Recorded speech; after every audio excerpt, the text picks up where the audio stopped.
Boa noite, presidente, senhora Zuleika Voltolini.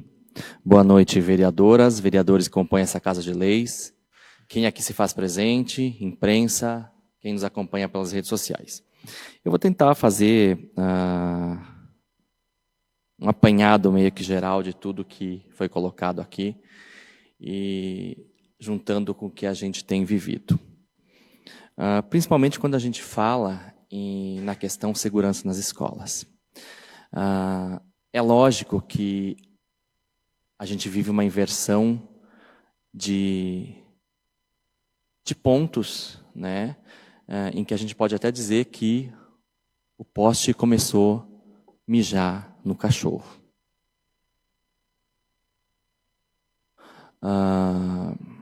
E o que eu quero falar com isso? Não raro eu vejo nas redes sociais pessoas se manifestando, falando que na minha época era melhor. Na minha época as festinhas eram assim. Na minha época as músicas eram assadas. Mas eu preciso lembrar que essa gente que acha que na minha época era melhor, se reproduziu. E o resultado é o que a gente está vendo. Em algum lugar, em algum momento, essa gente se perdeu. Não sei se pelo número de habitantes que nós temos no mundo, não sei se pela facilidade da tecnologia, uma geração completamente high-tech, uma geração que vive o virtual, uma geração que não consegue olhar no olho de um próximo, dizer bom dia, boa tarde.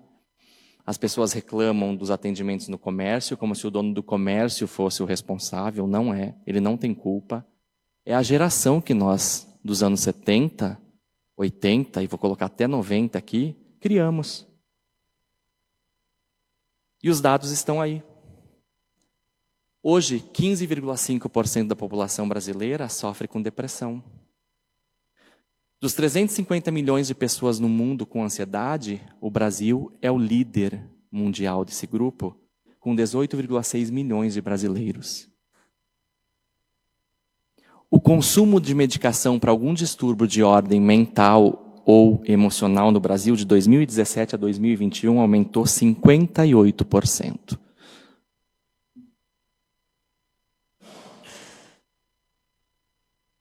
Vereadora Carlili, que tem uma ligação direta com pessoas no atendimento da Secretaria de Assistência Social, eu não sei dar resposta de onde que a gente se perdeu.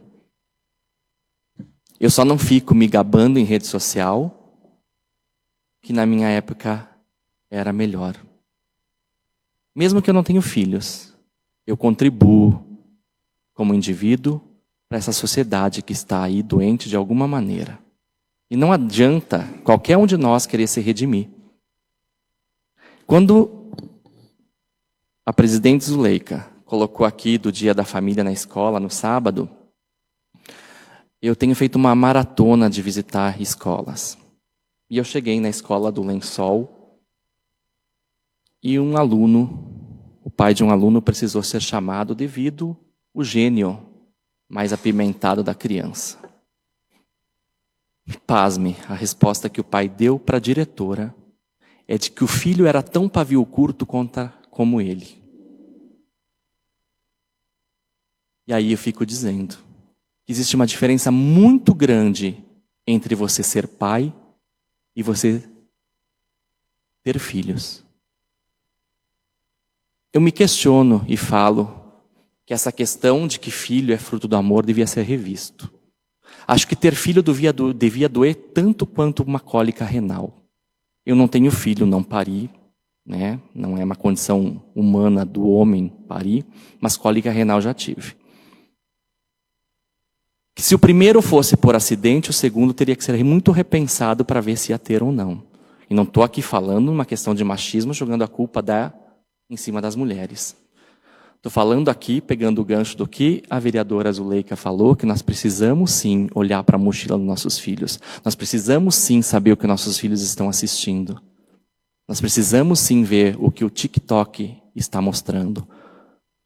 Afinal, o mundo está cheio de influencer. Influencer do quê? De gente de mente cheia de coisas vazias?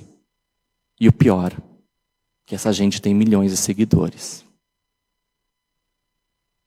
E é esse tipo de gente que infelizmente adentra escolas e faz atrocidades. E se nós construíssemos muralhas de 2, 3, 4 metros, esse tipo de gente pode atacar o pai passeando com seu filho num shopping, num parquinho de diversão onde tem bastante crianças. Será que a gente vai ter que precisar criar muralhas em todos os ambientes onde há aglomeração de pessoas? Ou a gente precisa ver essas estatísticas e criar políticas de atendimento ao público, ao povo, à população que infelizmente está doente mentalmente? Agradeço a oportunidade, presidente, devolvo o resto do meu tempo. Desejo a todos uma